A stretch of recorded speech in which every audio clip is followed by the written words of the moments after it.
Good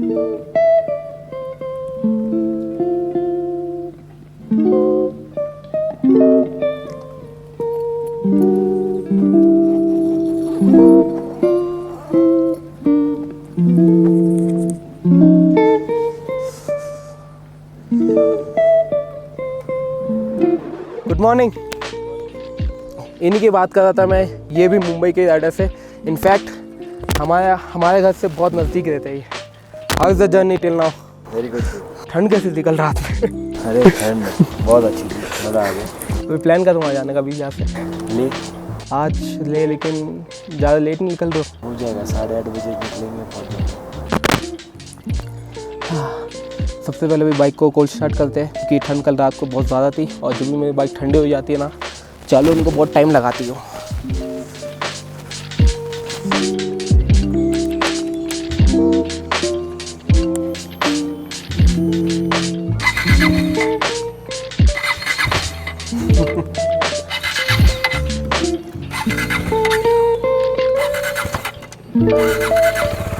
हो गई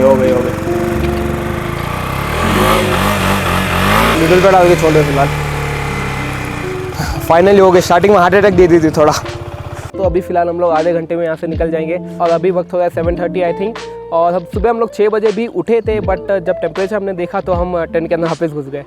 1 degree temperature था सुबह। और फिलहाल हम लोग पूरा ट्राई करेंगे कैसे भी करके पांग के आगे जाने की, बिकॉज पांग पे हमें स्टे नहीं करना है।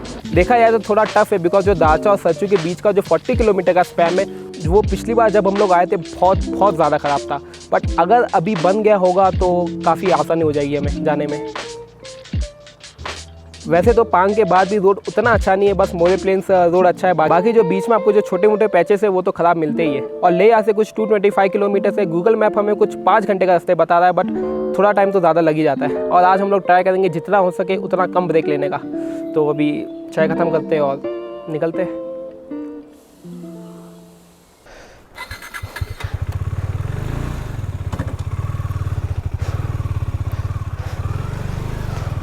चलो बाय।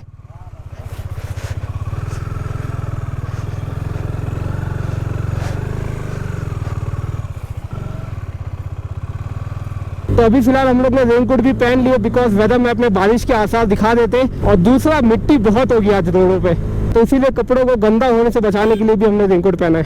9 बज गए आज देखना वाटर क्रॉसिंग बहुत मिलेगी हमें, क्योंकि 12-1 बजे के टाइम ना बर्फ बहुत पिघलती है।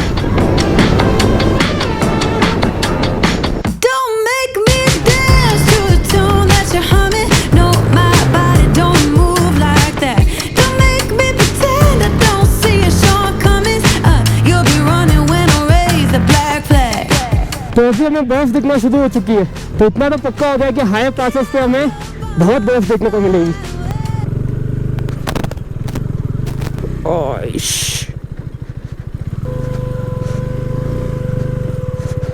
पता नहीं ये रोड को कब बनाएंगे। एक कार के पीछे चलने में ना भाई बहुत खतरा होता है, बिकॉज वो तो गड्ढे के ऊपर से निकाल देते हैं, बट फिर हम लोग गड्ढे के अंदर गिर जाते हैं। गिरी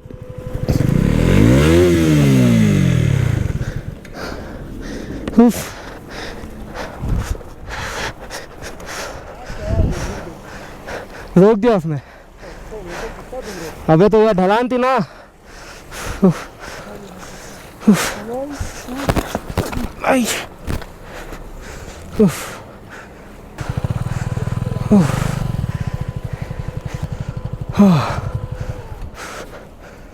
बाप रे, पीछे फिसल रही है।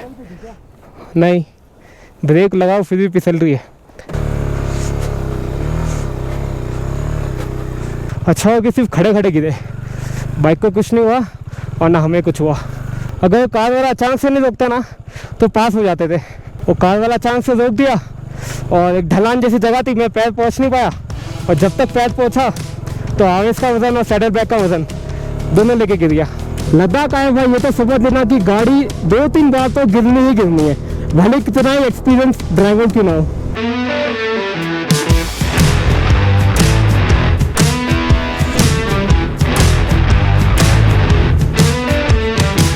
Look at the view, man. This is Surajtal lake, sorry frozen Surajtal lake. पूरी तरह से फ्रोज़न नहीं है बट लगभग फ्रोज़न ही है। कमाल का व्यू आ रहा है यार। और इससे पहले हमको बीच में एक और लेक पड़ी थी, दीपक ताल लेक। वो फ्रोज़न नहीं थी बट ये फ्रोज़न है। भूख के मारे मेरा हाल बेहाल हो गया था, इसलिए मैंने आवेश को दे दिया थोड़ी देर के बाइक चलाने के लिए।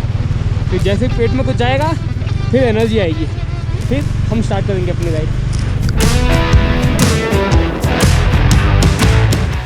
Right now we are at Baralacha Pass, which is at an altitude of 4,850 feet.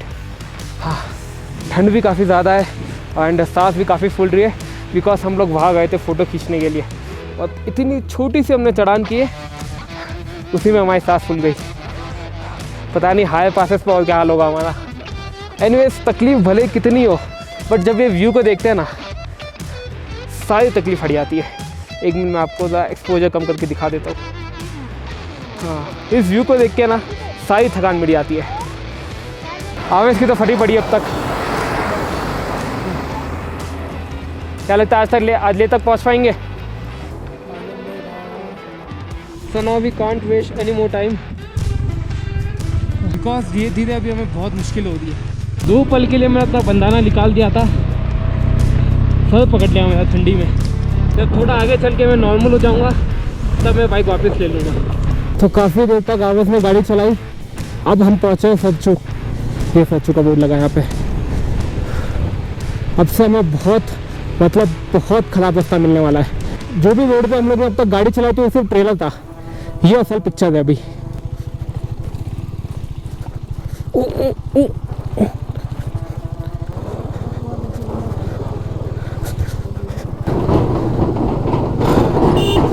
पता नहीं कौन से ज़माने में रोड बनेगा अब। जो मैं वो ख़राब रोड की बात कर रहा था, मिट्टी वाला रोड और पत्थर वाला रोड, आई थिंक यही वो रोड है। और ये रोड भाई बन चुका है, पता नहीं पूरा बना है या आधा बना है, और जितना भी बना है भाई बहुत ज़्यादा हेल्पफुल है ये। इस साइड में जो आप रोड देख रहे हो, पिछली बार हम लोग यहाँ से गाड़ी को लेके गए थे। ये रोड अंडर कंस्ट्रक्शन था वो टाइम पे, तो ये पूरा रेत वाला रास्ते से हम लोग गए थे। बहुत दिक्कत हुई।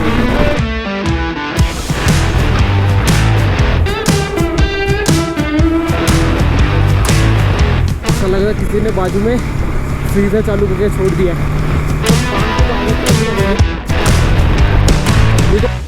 फाइनली वी रीच पांग।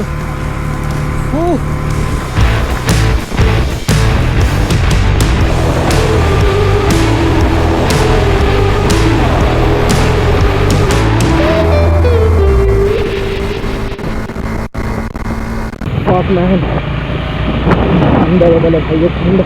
मेरे प्लेन्स पार करने के बाद आया था तंगलंगला पास और मेरा सारा जुनून भाई वही खत्म हो गया। अब जो भी मैं कर पा रहा हूँ अपने विल पावर पे टिका हूँ मैं। अब बस कोई होटल देखे हमें रुक जाना है। अब दिक्कत ये है कि होटल भी हमें रूम्स पे नहीं मिलेगा, और रूम्स पे यहाँ से अभी भी और 8 किलोमीटर बचा हुआ है, और ये 8 किलोमीटर अभी 800 किलोमीटर लग रहे हैं मुझे। आवेश लगभग बेहोश हो चुका है और मेरी भी हालत अभी बहुत ज़्यादा ख़राब हो गई धीरे धीरे। बाइक चला लूँगा लेकिन भाई व्लॉग नहीं कर पाऊँगा बस में। हाँ तो जी, कल रात को एकदम हालत बहुत ख़राब हो गई थी। हम लोग यहाँ पे कुछ 7 बजे तक पहुँच गए थे। रूमसे नाम है ना, रूमसे नाम का कोई गाँव है ये।